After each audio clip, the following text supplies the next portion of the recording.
Morning, folks. Well, I recorded something last night geared towards Tim Sim and my brother, and it needs to be watched by them, and all of you should watch it. Yeah, you should. Especially you, Sally Ann. Get on this. Anyway, so, yesterday, I showed you a picture. It's right here. My boy Jesus, played by Willem Dafoe in The Last Temptation of Christ. Yeah, way to go, Martin Scorsese. I'm sure lining up with your theology there, but anyway, Willem Dafoe. Love that picture. Looking for a picture of cool Jesus to add to the portfolio of who my influences are. Well, anyway, I take this picture, and yesterday when I was sending out yesterday's post here at Tim Hortons, because the Wi-Fi is pretty quick, I decided to put that picture and use it as my screensaver. So I did. And then when I was done and the video was uploaded within about 2 minutes after I did that, I got up in line to go get an oatmeal cookie at the counter. And you can't make this stuff up. I'm waiting in line and I turned behind me and there's this guy. I'm like going, oh my goodness. I just put you on my screensaver. I'm not kidding. Was it Willem Dafoe? No, it wasn't. But, well, this gentleman, he's dead ringer for the guy who I just put on my freaking screensaver. Jesus. Yeah, he's like Jesus' doppelganger. His hair's a little shorter, and I looked at him, I go, excuse me, sir. And he goes, yeah. And I'm like, does anybody ever tell you look like Willem Dafoe? And he goes, oh, dude, you have no idea. When my hair's longer and I have a little bit more scruff, people call me Jesus all the time. And I'm like, oh my gosh, I just put you on my screensaver. And I open up my computer and I show him. And he's like, no, that's crazy, man. He goes, I'm looking in a mirror type of thing. And I'm like, yeah, that's you, buddy. And he's like, holy crap. And then I go, listen, let me take a picture. So I take a picture of him with my computer. And I look a little baked at too, for sure. But anyway, he and I end up hanging out and we get talking. And honestly, this guy's fantastic. Seriously. This guy is he's like a boss. And yeah, he's come to my truck. So I go to his truck and get his car. He goes, yeah, we were like, yeah, we're going to hang out, man. Him and his wife, honestly, they're heading down to Costa Rica and they just got back from California. And we get talking. He's like, dude, yeah, but the guy's super cool. And Dan Kranz, you would like this man. Seriously, he can deal with I don't know, hundreds of thousands of volts of electricity. The man's a boss. Anyway, long and short, yeah. Here I am talking about Jesus having my back. And I turn around and he sends me a doppelganger. Looks just like him. Hair's a little bit shorter, but you might think, well, what's that all about? I'm saying, well, figure it out. But still cool. Anyway, you're going to have to watch this video. It's important. David Piro, Tim Sim. Tim Sim, you show up and have a little visit with me, poke your head out the window and say, give me a chance. You're going to want to watch this video. People, govern yourselves accordingly. You've been given your marching orders. I don't fuck around. God bless. Watch the video. Good evening. Yeah. We're pushing 11:30. Day's coming to a close. A lot's happened the last couple of days for all of us. Well, not so well. Yeah, a lot of really great things. Everything for me, honestly, going up. Accelerating. Like I said, the clock is turning and everything is falling into place. And for some of you, it might feel like it's falling out of place. It's actually falling apart.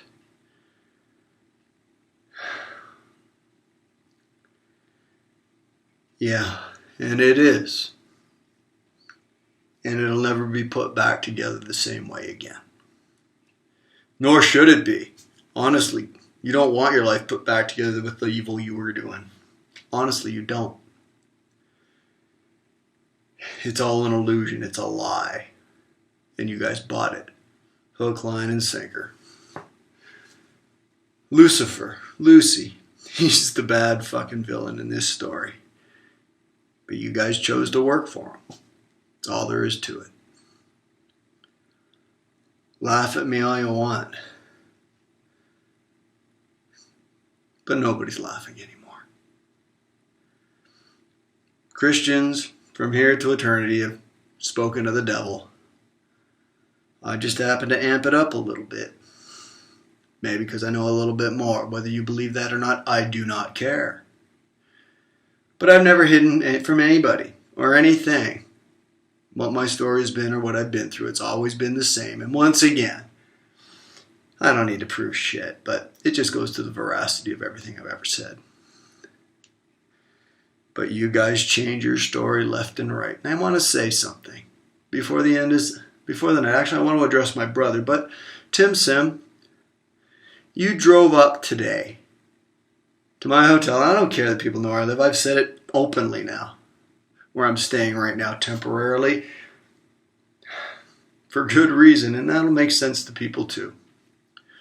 It's pretty strategic. But Tim, you said, you looked out the window of your truck and said, "Aren't you going to give me a chance?" Well, Tim, when I invited you to my wedding and you turned me down, I gave you a chance. Oh, I knew everything, Tim. When I asked you to step in and be the voice of reason back in July, I gave you a chance, Tim. You were given many chances, Tim. And now that all your chances have run out, and now that you see the writing on the wall, now that everybody is running around going, "Oh my gosh, what are we going to do?" Now you guys send somebody to me. "Hey, John, aren't you going to give me a chance?" And Tim, that was you saying it for everyone.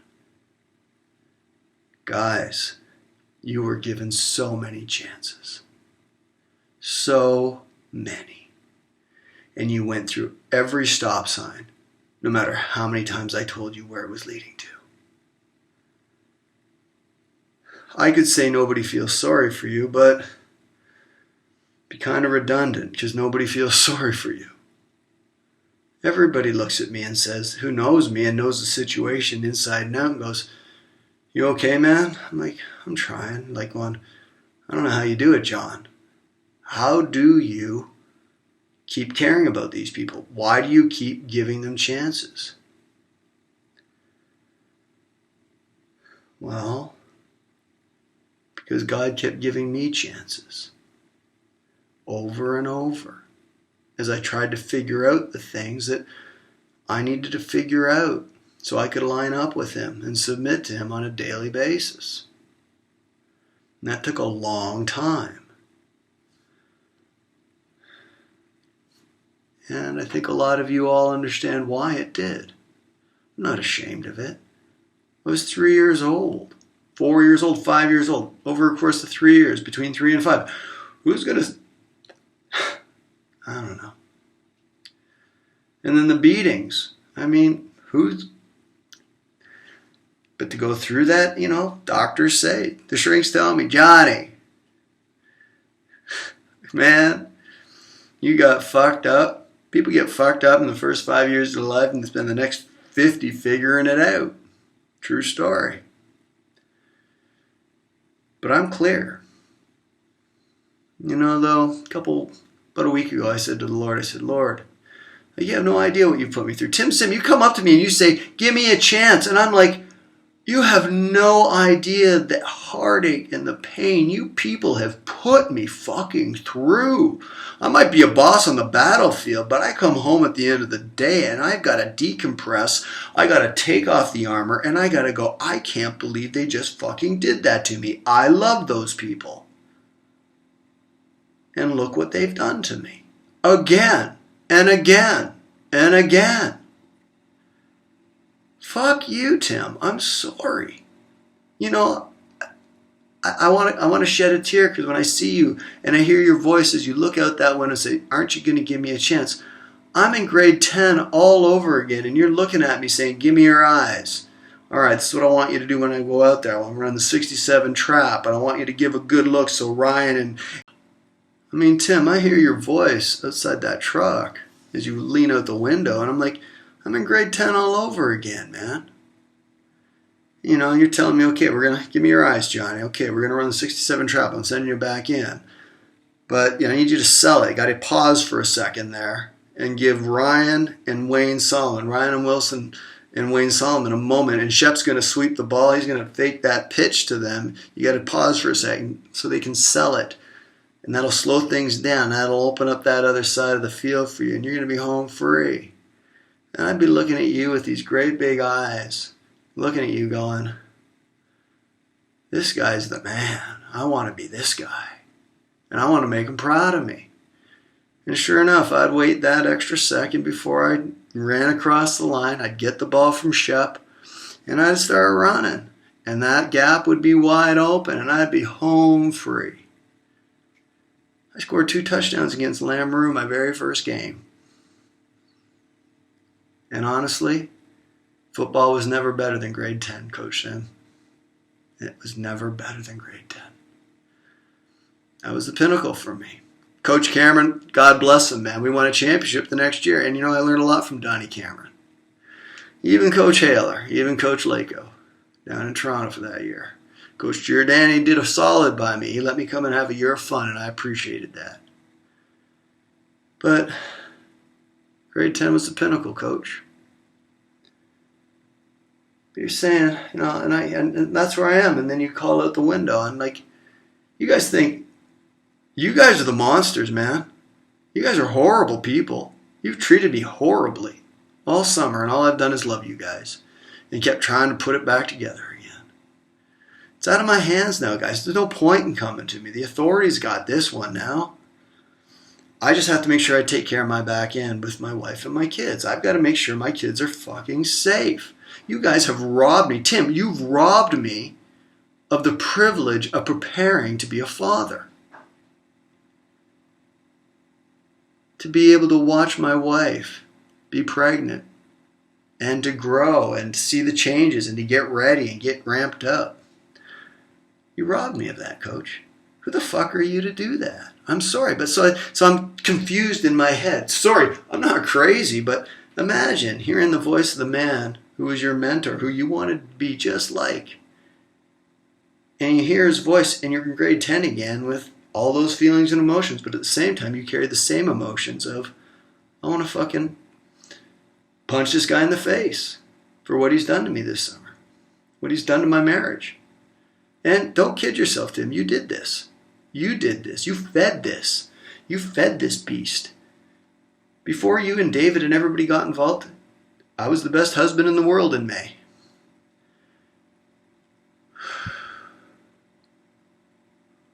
Don't think I'm naive though, Jen. I know I'm the best fucking husband in the world. But I also know you very well, and I know what's been going on, even before May. I know everything. But I know that things did not come to fruition until after Dave and everybody got their fingers in the pie, so to speak.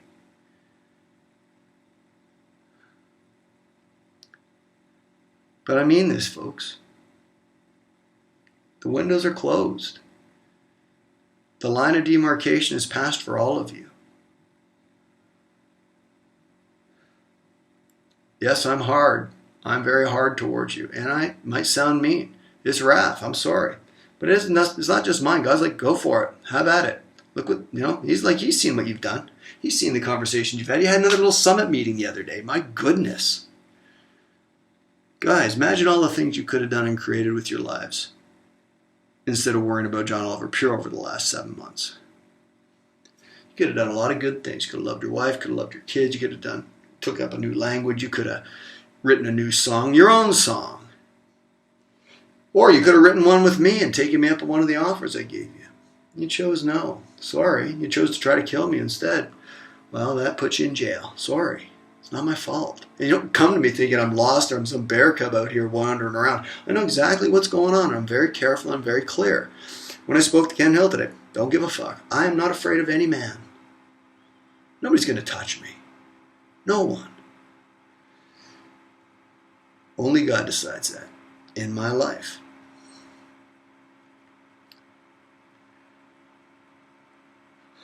Sitting here though, I'm looking at the Bible. Jen gave me this for my birthday last August, two birthdays ago.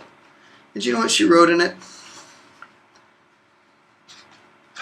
Birthday blessings to you. This is the very first day, or the second day. Yeah, it was the Sunday. That was the first weekend we met each other after I left the shelter. And this was her thoughts to me. Presented to John Hart from Jenny. August 18th, 1918. Now I'm August 16th, but this was the Sunday that she gave this to me. And what does it say? Let's keep chasing Jesus together! Exclamation point. That's what it says. That's the foundation of our relationship from the very beginning. I learned how to love somebody. Ask Jenny. There were times when I was going through a really difficult time fighting the war I was fighting. And I said to her, listen, if you're not free in my love, it's not love. I'll let you go. You stay because you choose to stay. She hung in there. She stood up against the enemy. And got back to safe territory. We were able to get married and start a life together. But that was our first date. No, we had a date in Newmarket, but that was our first weekend. We spent some time together. Second time we'd seen each other since the shelter. And she'd already decided in her heart I was the one. So had I. And look what you guys did to that. Well, she made choices too, but you guys led her down that path. You led her right to the edge of the cliff, and she had no choice but to jump, because where else was she going to fucking go? She'd have to walk all the way back through all you guys shaming her all the way to get back to me. So she might as well just jump and feel like God betrayed her. Let her down. 5 years of standing there. Well, everybody mocked her and laughed at her and said, no, God's got somebody special waiting for me. God's got somebody. I've got to wait for him, and he's going to do that for me. Her mom, her dad wanted her to marry the fucking mailman. Whoever, just get married, give us babies. But she waited. And then I came along. And God said, there he is. She's like, okay. And she bet on me, and she bet on him. And rightly so. With what's coming, honestly, I'm one of the fucking coolest people in the world. And Jesus is making sure that happens. Why? Because I can talk Jesus and God better than anybody, at least the way I do. And people aren't offended about it. Not at all. Kenny Hill can hate me all he wants, man.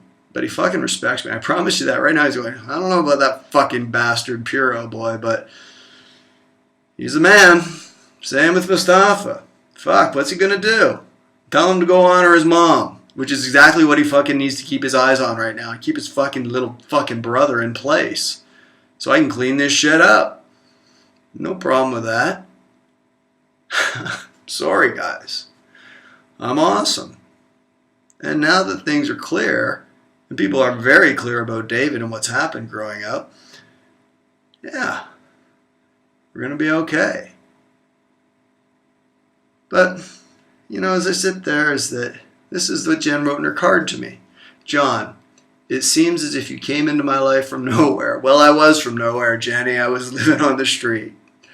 I wasn't prepared. I wasn't expecting it. But here you are, and I love it.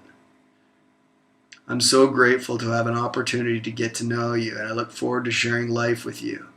I hope you have a very happy birthday. Love, Jenny. May the coming year amaze you with God's goodness and love. My prayer is that the God of hope would fill you with all love, joy, and peace as you believe in him. Surely goodness and love will follow me all the days of my life. Psalm 23:6. And look what you guys turned it into. You took her out of my care and my influence. And look at the fruit that you bore with your evil and your wickedness. That's not a commendation. That's not me condemning you. That just is the facts. She was under my care and my jurisdiction. She had a hard time understanding why things were the way they were, but well, you guys are trying to kill me. You guys are trying to stop me. Well, not kill me right away, but once we hit June, yeah, you were. And I had to sequester us away in some little bunker. And she didn't understand anything. Nothing at all. But it's clear to her now, and now she's like, but it was clear to her a long time ago. She just couldn't find the courage to turn around, but now she has to. And nobody's going to fucking stop her. Nobody. Because you guys all have your fucking nuts and your twats in a sling. I'm sorry, you do. You're fucked. And anybody makes a move one way or the other to make it difficult for Jen to do what she needs to do, and that sling is going to go like that, tighter and longer and harder, and the consequences will be graver. I have no problem saying that. Just is what it is. You're interfering with the law, with the justice system, with unborn children, with the mental well-being of an unstable woman. You guys are evil. You're the unstable ones. Look at my brother. We'll get to him in a moment.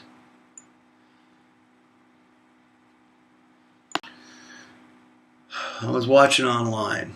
There's some writing in one of my Bible pages here, and I was watching this thing online. This former Navy SEAL talking to Jordan Peterson. I think that's who he was talking to. That professor from Toronto who's getting a lot of shine these days because he's pretty smart, knows some things. But they were talking, and he was just saying, that a harmless man is not a good man. A good man is a very dangerous man who has his dangerousness under control, voluntary control. And I like that, and it's true. And he goes on and he talked about Harry Potter. These two dudes were talking about Harry Potter. And the thing is, Harry Potter, I never watched the movies, never cared for it, but evidently he could talk to snakes or something like that. Why? Because he had been touched by evil. Because he'd been touched by evil, he understood it. He understood its mechanisms, the way it works, the way it thought, and hence he could go to battle against it.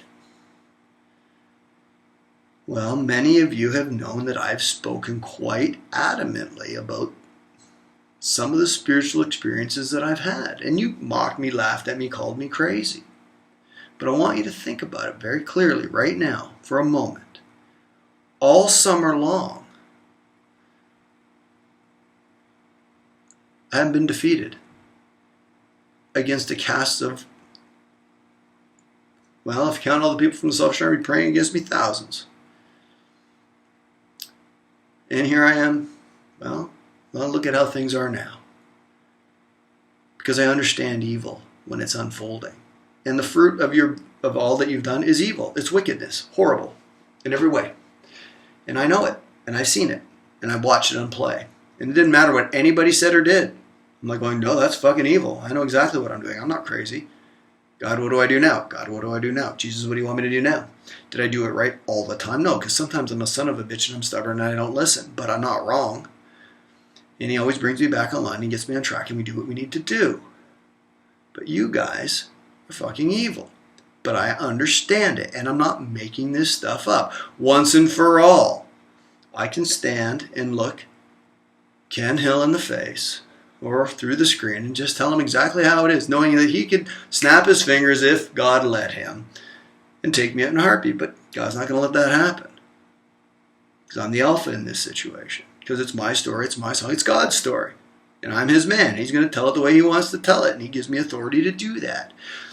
Those babies in Jen's belly were the fruit. I had the fruit of her womb. Not for some other man to raise. Not for her parents to raise. For me to raise. And that's how it's going to be. And he's arranged it to allow that to happen in spite of all the evil behavior that you guys have engaged in. He's like, yep, John gets the kids. That's how it's going to be, guys. I'm sorry. The law, Child Protective Services, everybody stands right behind me. They look at the list of all that you guys have done, and they go, yep, John gets the kids. Yeah. It's how it is. I'm going to be a great father. And yeah, they've looked at me upside down and all the way around. They're going, wow, this guy is exceptional. He's bright. He's kind. He's compassionate. He's fucking in charge. He's a whole different flavor we've never met before. But wow, we like this guy. And what he's been through is impossible. I'm not here bragging. I'm just saying it is what it is. And I can't wait to be a father. And I wanted to share those joys with you people. And Tim Sim, you know what really sucks, man? You have no idea what's coming. And I'm not here to say, oh, look at me. I'm saying, Tim, I'm a really bright, creative individual. And now I have full access to those talents and abilities. And the doors that are opening and the opportunities to do things that you love to do. There's a lot more about you and I than just football that's the same, Tim. A lot of the creative stuff that you liked doing growing up that you used to tell me about, Tim, I got that in spades. Not only in spades, I've got it over and above. And I'm not saying that I'm only as good as he lets me be, but I'm also only as good as the ideas that I get to share with other people, and they help me build those ideas up. I don't know what I know till I know it, but once I know it, I'm on. But Tim, you missed out now. I can't share those moments with you. And not just share them and tell you about them, but say, hey, come join me. Let's do this together. We can't do that now. And Tim, believe it or not, that makes me sad. Because I always looked forward to the day when I could show you what I could really do. We can't do that now. And God's bringing other people into place for me to do that with. But he's also bringing some of the old people back, which is really nice, and it's exciting. It's going to be a nice team. It is a nice team, slowly growing. But slowly growing because it's selective. And I'm waiting on the Lord as he brings the people in, but it's nice.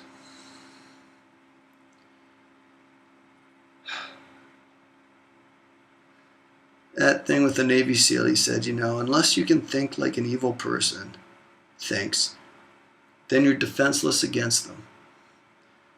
Because they'll go places you can't imagine, and they'll win. Because of the things that I have been through. That Navy SEAL, Jordan Peterson conversation, he also said, unless you can think like an evil person, then you're defenseless against them. Because they can go places you can't imagine. And that's why they win. Well, because of the things that I've been through in my life, I can imagine it. And I can see it and I can understand it. Not just what a person's doing, but spiritually what's going on in the moment. Not always perfectly, but I'm pretty good at it. Because I've been given some exceptional experiences that maybe not a lot of other people want, but man, I didn't want them either. I'll tell you. Look at all the years I lost learning the things I learned. Lost living normal life. But it is what it is. And I've spoken quite extensively about this with other people, and nobody goes, oh, you're crazy. I've spoken to the doctors about it. I'm like, I'm not going, you're crazy. They're going, okay. There's precedent for what he talks about scripturally and also in other journals and whatever. But they look at me and say, the guy's clear in his thinking. He's focused, and you know what?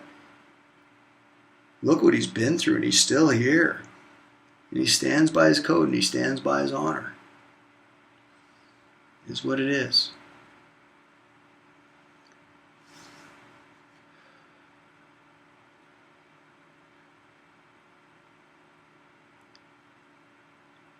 David Puro. Dave, I need you to understand something about yourself. I said something to you back in July. I said, David, do you believe in yourself? I asked you that. Do you believe in, you don't believe me, but David, do you believe in yourself? Because David, I called you out for the stuff you'd said about Ernie earlier today. Because I'd had to put together a list of influences for the people I'm working with. They said, we need to know when we're talking about you who your influences are. And we talked about artists. The next thing you know, I'm talking about, well, what about Jesus? And then I'm like, well, what about my dad? And then the thing is, well, then what about Ernie? Because he was my second dad. Yeah, Ernie picked up the ball when Dad passed away, and he was my second dad for the next 15 years. But David, the day you came up to me and said, yeah, Ernie, he used to abuse Mom. I'm like, excuse me? And I sat there and I heard you say it. I'm shaking my head and I'm going, no, Ernie loved Mom. Mom loved Ernie, and Ernie used to protect Mom. When Mom was sick, honestly, he wouldn't even let me around if I was offside. I mean, he wasn't my dad, but he was my dad. He was my second dad, but he was not my mom's dad. Like, that screwed my head up, but he ran shit down because he protected Mom. He loved my mom, and that's why Mom loved him. That was a beautiful love story they shared. And you know what? They raised the bar really high. And for you to go around and say stuff that would devalue that and devalue that man's legacy. David Puro, when Ernie had to make some very difficult choices in his life to be true to himself, he left behind the life that he had built throughout his life and a person. And he left that person with everything. And the only thing that changed, and he told me that day when he told me at the Grenadier, he said, John, I'm telling you, nothing in their life will change. The only difference is that I will be able to leave. And I won't be there. Because I need to know that I can be where I need to be. And I'm allowed to be myself. And I'm appreciated for it. Even if I'm by myself. And David, when Ernie left, do you know where he went? Where he stayed for the first month of his singleness? Which lasted for 10 years before him and Mom got together. Because he's an honorable man and Mom is an honorable woman. He went and lived in a shelter for a month. Showered at the shelter, slept in the beds.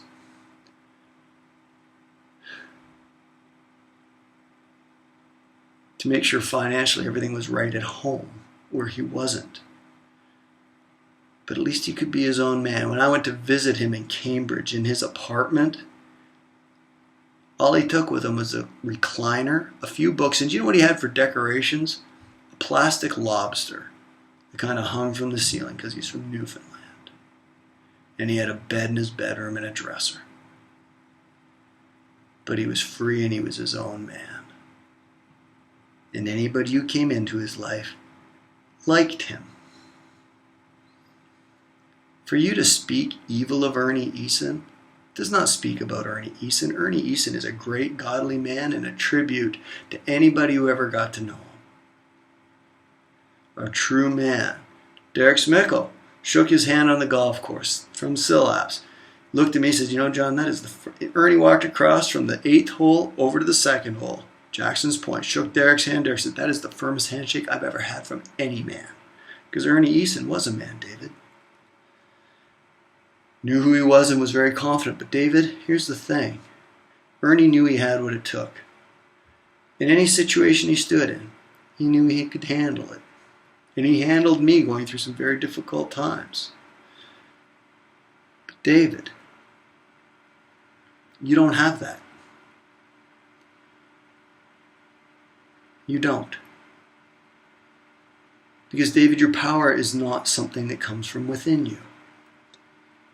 The reason you say things like that about Ernie and the reason you say those lies about me is because when you do, people pay attention to you and they listen and they pull in going, oh, and it makes you feel special. It makes you feel powerful. It makes you feel like, yes, I have secret knowledge and I am this person. I'm not wrong, David. It's the truth. That's why you tell lies. That's why you gossip. That's why you go to everybody. You never once came to me and talked about, are you gay or not? Which, David, like I said, I like pussy. But David, you, David, aren't sure about you. And that's just the truth, Dave. I wasn't the one who sexually assaulted you as an adolescent. It was you who sexually assaulted me. And for the next 10 years, you were so confused by it, you beat the shit out of me. I'm not wrong. I'm not wrong at all. I've been over this ground with some good people who've helped me walk through it. Dr. Peterson being one of them, who, by the way, you would not come and meet with me. Neither would Mom, and that's okay. Mom had been through enough. But David, that's the thing. You don't derive your power from within like a guy like Ernie. You get power from other people.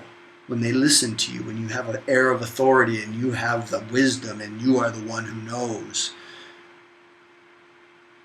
But when it comes down to it, Dave, you're not sure you have what it takes. That's why you're a fisherman, David. Because fish can't fight back. That's your sport. You go after fish.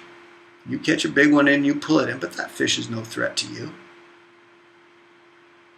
But put you in the fucking ring, you'll turtle every time. And I've seen it at times when, you've been put on the line, when it's like, oh, I better step up. You're not sure what to do. What you do is you tend to be I'll go protect the women. I have to protect. No, David, you're protecting yourself because you won't go stand at the front of the line and take the hit. It's true. You've proved it all summer, David. You had a problem with your kid brother and what I'd said, you would have come to me. But you hid behind your lies and your deceit because you knew that you were powerless with what I'd said to you. Uh-oh, I'm caught. Uh-oh, I have no power. People aren't going to like me. So now I have to amp up everything that I've ever done so that I can maintain my power. And throughout this summer, you've continually lost power. Because every time you try to go to that place where you get your power, which is through other people and your wisdom and your knowledge that you tell them, which is based on a hill of beans, David.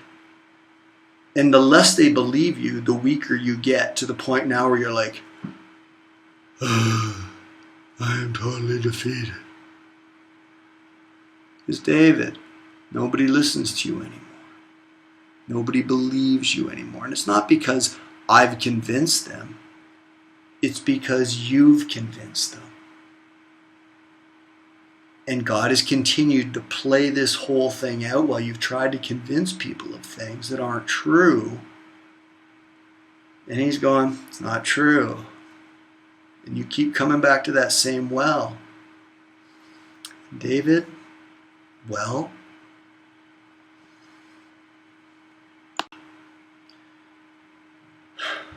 I know it's hard to hear, David.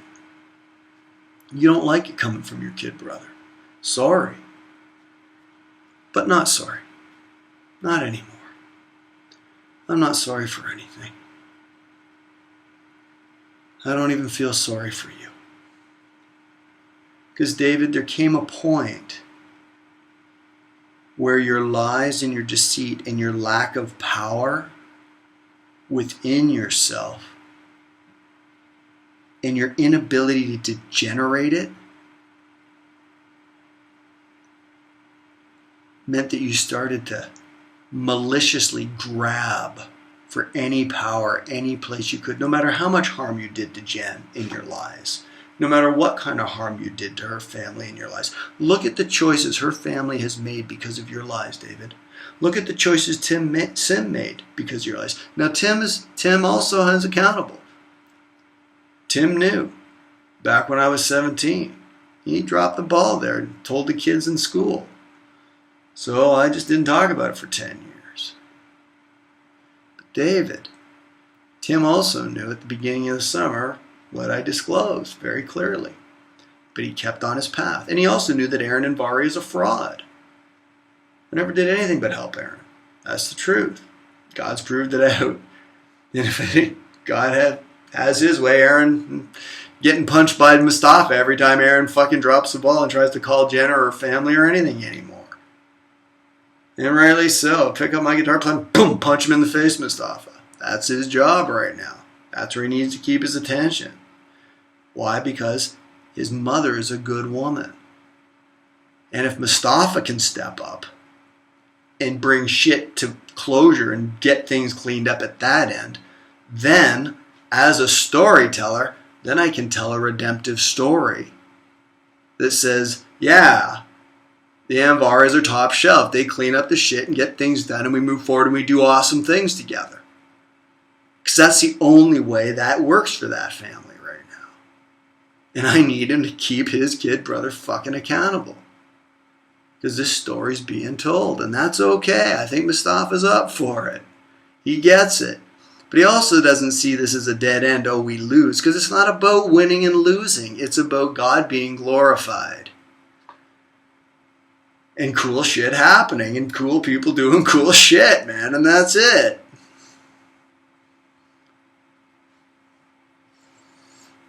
David.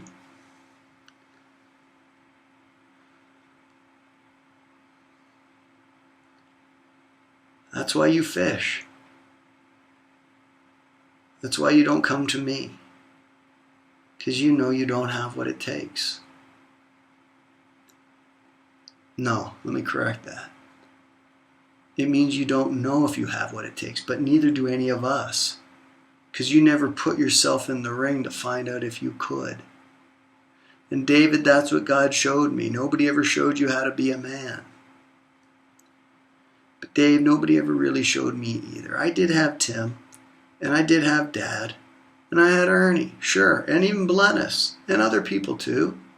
And there were times when, between 15 and 19, whatever, you were a good big brother for some. You were. I don't deny it. But you've done heinous evil to me, David. As a young man, as a little boy, and as an adult. Everybody knows it. But Dave, what God showed me about a month ago is that nobody ever showed you how to be a man. But even for me, nobody showed me how to go out and do the things I've done this summer. But I learned slowly on the street. I learned things. I learned what it means to stand in front.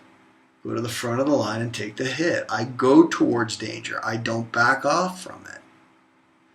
Not that I go looking for it, but if it's coming looking for me, I go after it. Why? I meet it head on. Because I know I have what it takes by the blood of Jesus Christ. And that's the truth. I can do nothing without him. If a man is in me and I'm in him, he'll bear much fruit. Without me, you can do nothing. And it's the truth. If I don't have Jesus by my side, I can't do anything I'm doing. Let alone stand against all these people, including yourself. But that's where I draw my confidence from. And it's been hard fought and hard won. But honestly, people don't give a shit where it comes from. They're just like, well, fucking awesome. That's great. People in the Bible Belt love it because it's like, go Jesus. Look at God. Yeah, giver, boy. But Dave, it's all him, man. He gets the glory. But it feels good. I'd rather be working for him, being courageous, than being a pussy and working for the devil. Which, David, is what you've been doing. And look at the damage you've done to your kid's brother's life. Because, David, your need for power external to you will destroy anything in his path to keep it there. Your ego is out of control. It's rampant. That you would try to take away my 2 babies, take away my wife, destroy my life, pimp out my wife to my enemy. And be happy for it. Say, yeah, I destroyed his story. No, David, it was God's story being told through Jen and I. That's who you took on, David. And that's why you are where you are and where you're going. Sorry, it's the truth.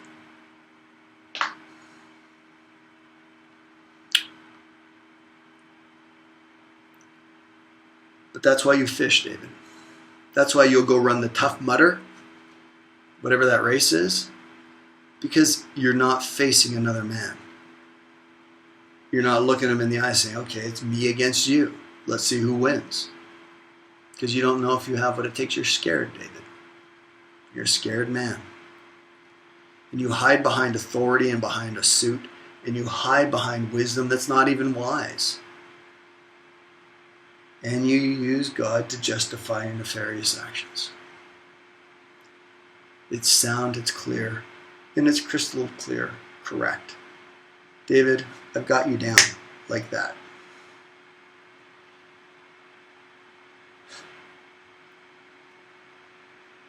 Anyway,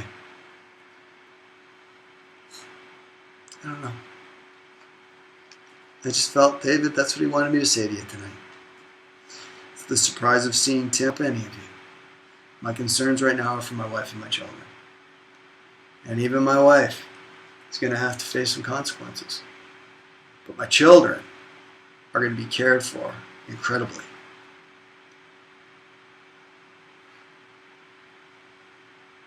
Anyway, we'll post this in the morning. Is there anything here in Scripture we want to take a look at? Oh, final greetings.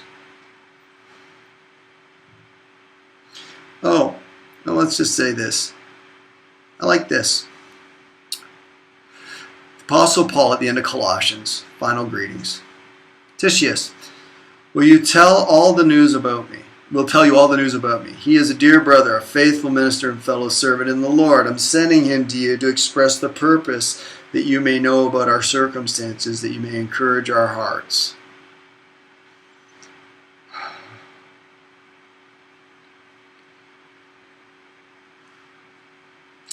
Oh, and Epaphras, this is it, who is one of you and a servant of Jesus Christ, sends greetings. He is always wrestling in prayer for you, that he may stand firm in the will of God, mature, fully assured. There it is, David. That's what I wanted to say. Wrestle in prayer for you, that he may stand firm in the will of God, mature and fully assured. And that's what I carry inside of myself. Not perfect every day. No, sometimes, especially when I sin or I fall short, man, I feel totally vulnerable. Because I know I don't have his cover. But I'll tell you, David, it's that being fully assured in the will of God and mature in it. That's where you find your power. I'll leave it there. God bless.